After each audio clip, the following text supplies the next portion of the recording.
And it's how are we all doing today? Beautiful day, absolutely beautiful day. The sun is beating down. 30 degrees Celsius. 30 degrees. That's serious weather for Ireland. Really is. We don't get weather like that. We get lots of rain and things like that, and just glorious sunshine. Sweating like a pig, or should I say, sweating like a paedophile in a Barney suit. Should I say that? I don't know. But I said it anyway. So it's time for an update, and what am I going to do? Well, it's time to start building the diorama in the box. Yeah, the Surplus builds diorama in the box. I did the unboxing of it. It's from Surplus.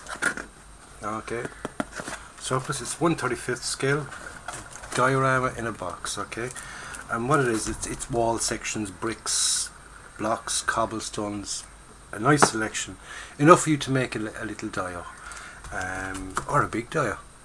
It's up to you. So what am I going to do with it?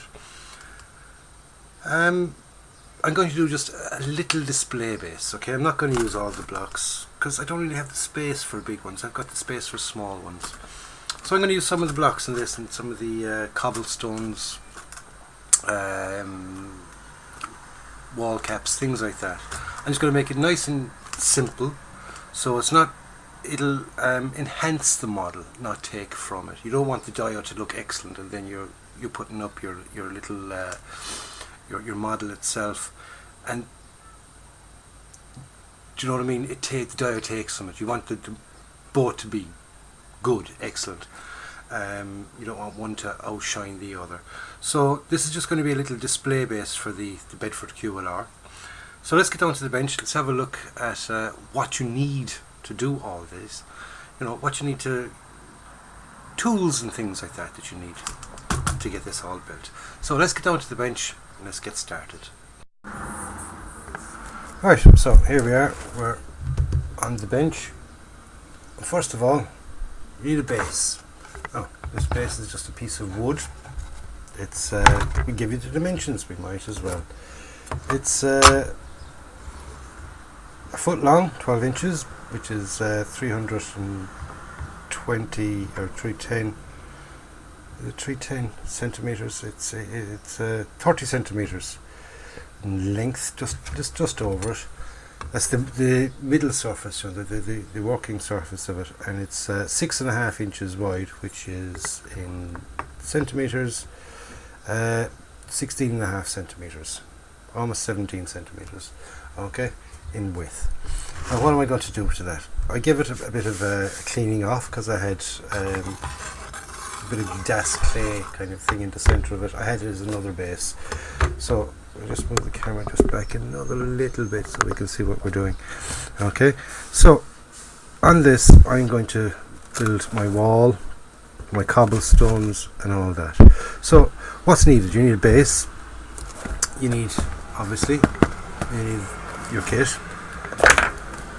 You will need also some white glue. Okay, whatever kind, it's up to you. I use this stuff, which is Bostik. It's good quality stuff. It's nice and thick.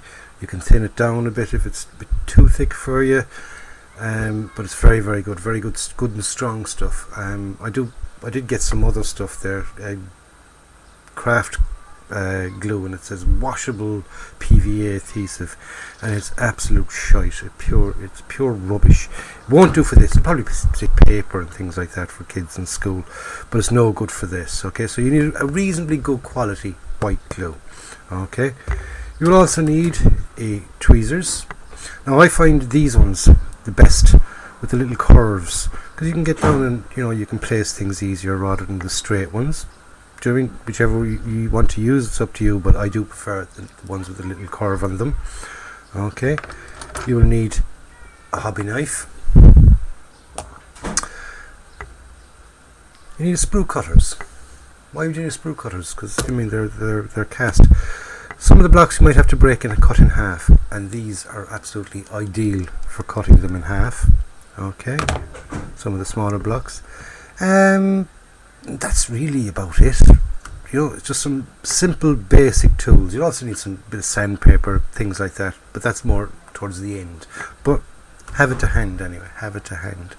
Okay, so Oh yeah, and you will also need the model that you're going to display, and in this case it's the Bedford QLR, which I've nearly finished.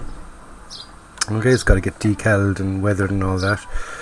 The inside of it, I'm still working away on it, still adding bits and pieces, and still getting there, still a work in process, should I say. So while I'm waiting for things to come, I said I get started on this. Alright, so I'm going to have that reasonably here at the front and centre. So I got to fill this space here at the back.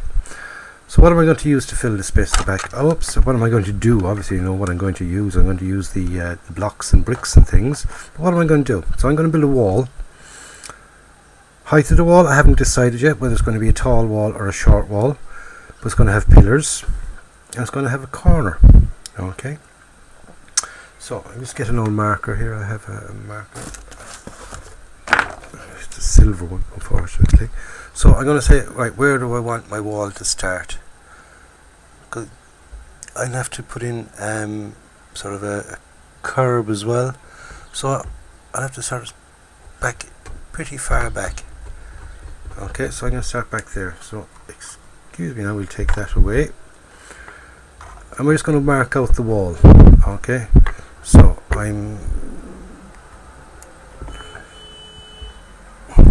excuse me now. Right, we're 1.25 inches. So I'm going to bring the wall as far as here, and I'm going to kind of come around. So I got to come in 1.25 inches. I suppose if I had a marker that worked, it would be dead handy, wouldn't it? But that wouldn't be me then, would it? Would it be me? No. Right.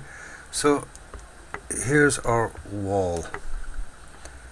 Okay, now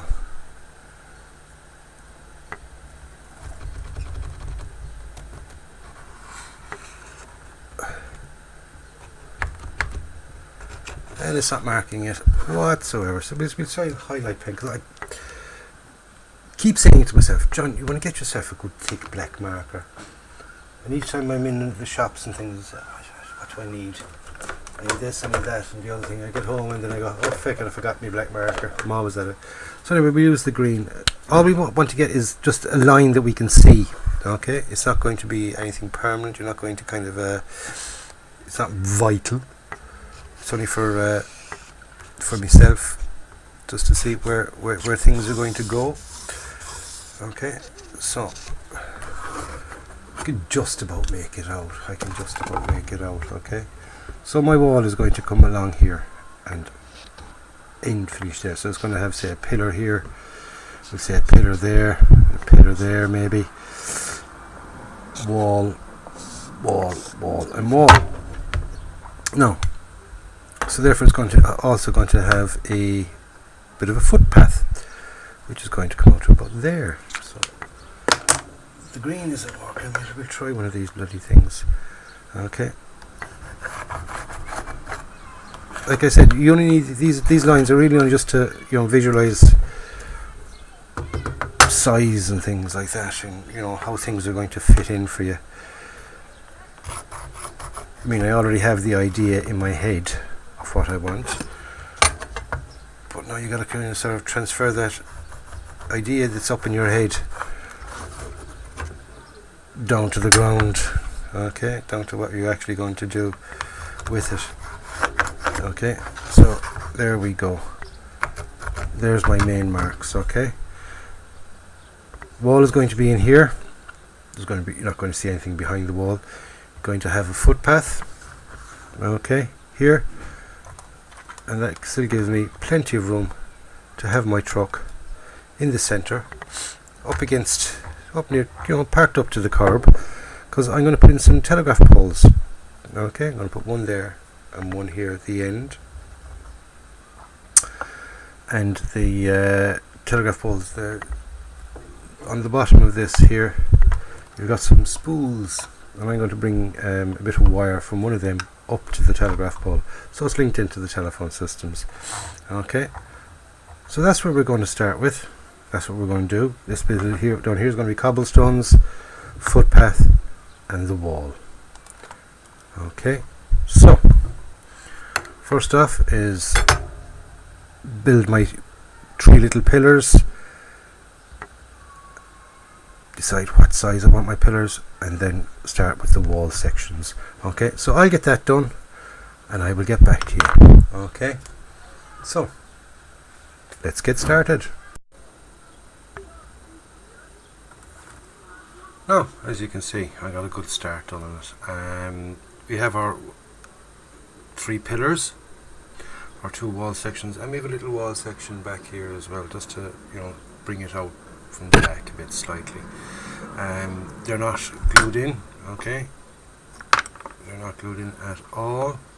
So there's our 3 pillars, okay? It gives you the choice in the kit of 3 different types of pillars, okay?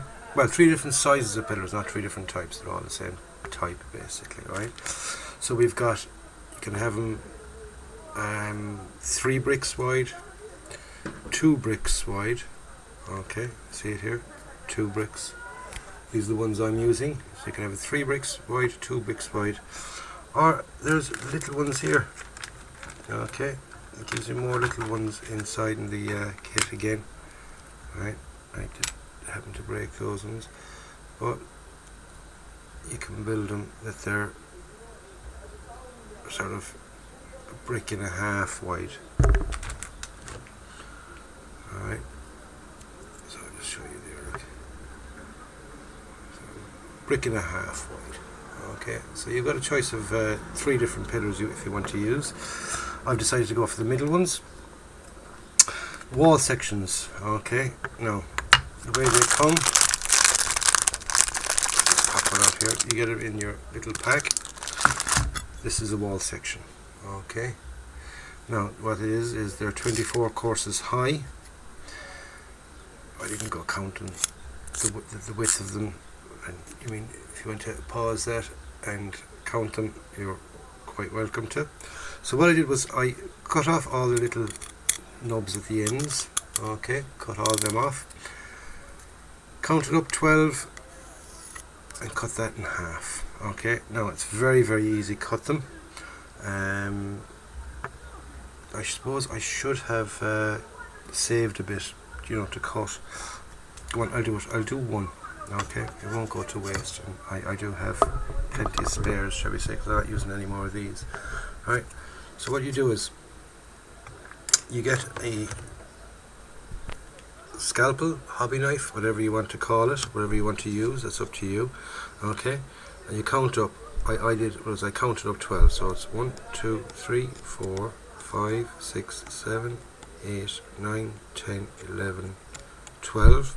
There's our halfway figure there. So just 2 seconds, I gotta answer this phone. Always the case, isn't it? Right, and we're back again. I do apologise about that. It's, you know, phone calls. We never know when they're going to come. But anyway, as I said, right, back to where we were. 1, 2, 3, 4, 5, 6, 7, 8, 9, 10, 11, 12. And across the line. You don't even need a ruler because, I mean, the groove is already there and you kind of slide across the groove, okay? So,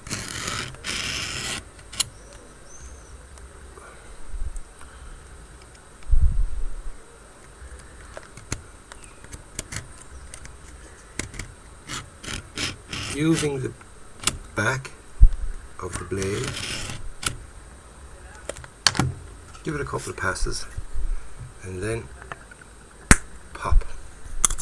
And I know I did flipping, yeah, lined it all up and then cut the wrong one, but you get the gist anyway. And what I did then was add the front to the back of that, cut off the ends, and then we ended up with our little wall sections. Okay, they're going to be capped and everything else.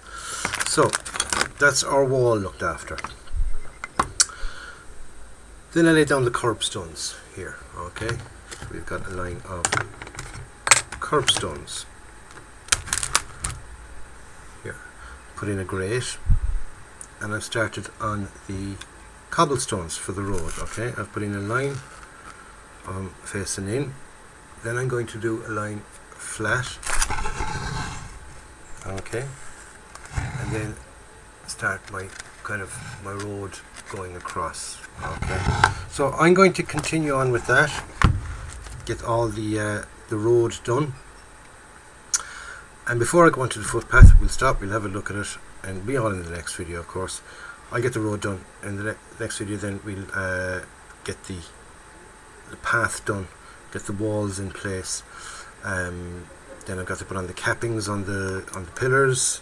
I've got, you know, the cappings on the tops of the pillars have to go on, the cappings on the walls have to go on, and we're going to put a bit of a railing as well. So we're going to have a railing as well in there. So that's it. As you can see, I have still got plenty to do, and plenty more updates to come. So that's surplus diorama in a box in 1/35 scale, and that's my update, build update number 1. So I'll catch you on build update number 2, lads. Stay safe, stay tuned to the channel for future updates and things, and what's most important, enjoy your modelling. Go out and buy a kit, build it, and enjoy it. This is John signing off. I'll catch you on the next one, lads. Stay safe.